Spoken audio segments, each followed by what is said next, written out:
Today, Africa has become the only continent where income inequality and GDP diversity between countries is the highest amongst anywhere else in the world. Despite a total of 54 counties in the entire continent, only 5 countries account for more than 65% of the entire African GDP. And it's not getting better anytime soon. Despite being rich in natural resources and having an easy access to the entire world, widespread unethical practices, illegal mining, and government corruption has made the situation so worst that even few rich countries in Africa lost more than 50% of their GDP in just a few days. One of those countries is Nigeria.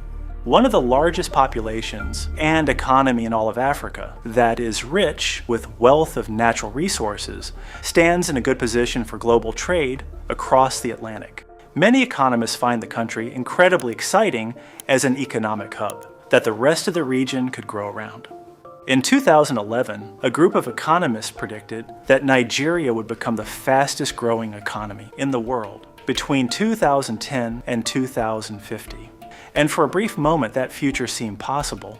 The nation was emerging as a resource, trade, and financial hub, a bridge between Africa and the global economy. But by 2014, that dream began to crumble. Since then, Nigeria has become one of the fastest shrinking economies in the world. The reasons behind this decline are familiar: corruption, instability, and poor leadership. Yet a much deeper cause reveal a complex story of a lost potential, damaged reputation, and structural imbalance. When many people think of Nigeria, they think of scam emails from a so-called Nigerian prince. It's an old stereotype, but one that still hurts the country's image even today. If Nigeria is to attract foreign investment and rebuild its economy, it must first rebuild trust. Investors hesitate when a nation's global identity is tied to fraud and conflict. Ironically, it was Nigeria's unique mix of wealth, poverty, and weak institutions that helped create that image in the first place. So can countries like Nigeria regain its lost GDP? Well, let's find out. Nigeria's modern history is shaped by both opportunity and exploitation. Centuries of the Atlantic slave trade left deep divisions among its many tribes, divisions that still persist today. In the 1950s, as independence from the British colonialism approached, Nigeria discovered vast oil reserves. By 1960, when independence was finally achieved, many believed Nigeria could become Africa's richest nation. But cultural unity proved harder than independence. Religious, ethnic, and regional tensions quickly surfaced all across the country post-independence. The country was loosely divided into 4 regions, but distrust between the North and the South soon erupted into violence. By 1966, Nigeria had plunged into bloody conflicts that would lead to multiple coups and a fragile federal system. Colonialism left behind only the shell of government institutions, a systems designed for extraction, not development. In the decades that followed, corrupt politicians and military rulers enriched themselves through oil revenue, while poverty became more deepened. Corruption became the norm, and between coups, civil wars, and rigged elections, the country never built the stable foundations it needed. Oil became both Nigeria's greatest strength and its biggest weakness. It provided enormous revenue, but made the economy dangerously dependent on a single, volatile export. By the 1980s, oil accounted for nearly 90% of exports and 3/4 of government income. So when the oil prices finally dropped, everything else fell apart. As economic hardship spread, many turned to scams and fraud just to survive. Weak governance and growing access to communications made Nigeria infamous for the so-called 419 scams, named after the section of the Nigerian Criminal Code dealing with fraud. These schemes tricked foreign investors with fake oil deals and money-cleaning stories. Nigeria had just enough infrastructure to reach the world, but not enough jobs or stability to sustain its people. What began as survival for some became an international stigma for everyone. Even today, scams originating elsewhere are still blamed Nigerians, further damaging the country's image. This negative branding has had lasting consequences. Nations rise not just through economics, but through trust. And Nigeria's trust deficit became one of its biggest barriers to progress. But in the early 2000s, the future looked bright again. Nigeria's GDP was growing at an impressive 7% a year. Oil exports drove prosperity, but agriculture and manufacturing were also on the rise. Nearly 70% of Nigerians worked in farming, and manufacturing output grew from under $10 billion in the 1990s to over $50 billion by 2014. Nigeria was also one of the first African countries to embrace the internet.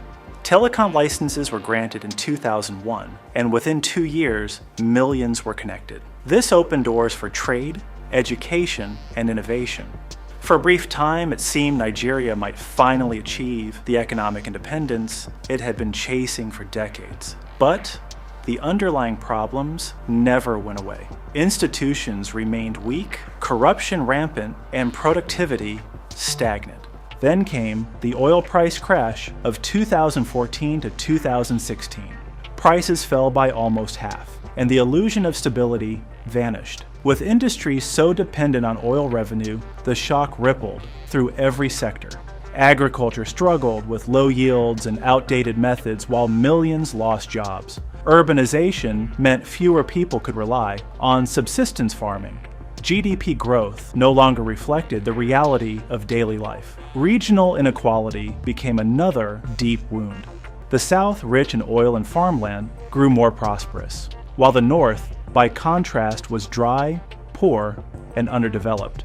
In most countries, people would migrate toward opportunity, but Nigeria's tribal and cultural loyalties, cemented by colonial boundaries, made that difficult. Poverty in the North also fueled extremism. Groups like Boko Haram found recruits among young men with no jobs and no hope. Violence devastated communities and scared away investors. Entire regions became ungovernable, trapping millions in a cycle of fear and unemployment. Meanwhile, corruption continued to drain public funds. Infrastructure projects stalled, education declined, and the economy became increasingly dependent on oil revenue that wasn't reaching the people. Nigeria could have become Africa's financial capital, a hub for trade, banking, and industry. But its reputation, instability, and lack of trust scared away those who might have helped build that future. In 2005 alone, global losses from Nigerian-linked scams totaled $3.2 billion, the exact same amount the country received in legitimate foreign investment. And the digital revolution that was supposed to empower Nigerians instead deepened inequality. While cities gained fast internet and global access, rural communities were left behind, widening the gap in education and opportunity. Corruption breeds distrust. Distrust drives away investment, and without investment, poverty grows, fueling even more corruption. It's a vicious cycle that has repeated for decades. Still, there are reasons for optimism. Since the 2014 crash, Nigeria has slowly begun to recover. With over 220 million people, most of them young, the country has immense potential if it can focus on reform, education, and infrastructure.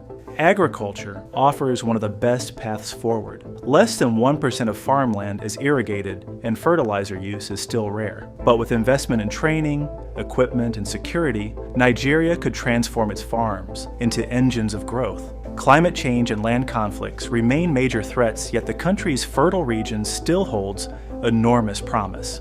Nigeria's location is another advantage. Sitting on the Atlantic, it's ideally placed to become a manufacturing and export hub. But for that to happen, corruption must be reduced, wages stabilized, and small businesses supported. If citizens and foreign investors could trust that their efforts wouldn't be swallowed by bureaucracy or theft, growth could accelerate rapidly. Oil, too, could still be part of the solution if managed responsibly. Nigeria produces around 2 million barrels a day, but its 4 state-owned refineries are outdated and frequently shut down. Theft, neglect, and poor maintenance make refining unreliable. Attempts to bring in foreign companies have mostly failed, as few want to invest in such a risky environment. At its core, Nigeria's struggle isn't just about oil, poverty, or crime. It's about trust. Without credible institutions, without transparency, and without social stability, no amount of natural wealth can sustain long-term growth. The story of Nigeria is a story of what happens when perception overtakes potential. A country can have a good GDP, oil reserves, and population, but if the world doesn't believe in its stability, those numbers mean little. Trust, once broken, is hard to rebuild. And yet, Nigeria's greatest resource has never been its oil. It's been its people. Innovative, entrepreneurial, and determined to succeed, despite the odds. Across technology, music, and culture, Nigerians continue to make their mark globally. That spirit, if paired with honest governance and serious reform, could still rewrite the nation's story. To move forward, Nigeria must fix the basics, strengthen its institutions, ensure accountability, and invest in education and infrastructure. A functioning power grid, secure farmlands, and reliable industries would transform lives faster than any new oil fields ever could. Reputation may take years to rebuild, but it's possible, because while the world once knew Nigeria for corruption and chaos, it could one day know it for resilience and renewal. The lesson of Nigeria is clear. Natural wealth alone doesn't make a nation rich. Trust does. And if Nigeria can restore that trust with its people and with the world, it might finally fulfill the promise it was destined for all along. Make sure to let us know your thought in the comments, and also make sure to subscribe for out next interesting video coming soon. This is Rob, and you are watching Beyond Economy.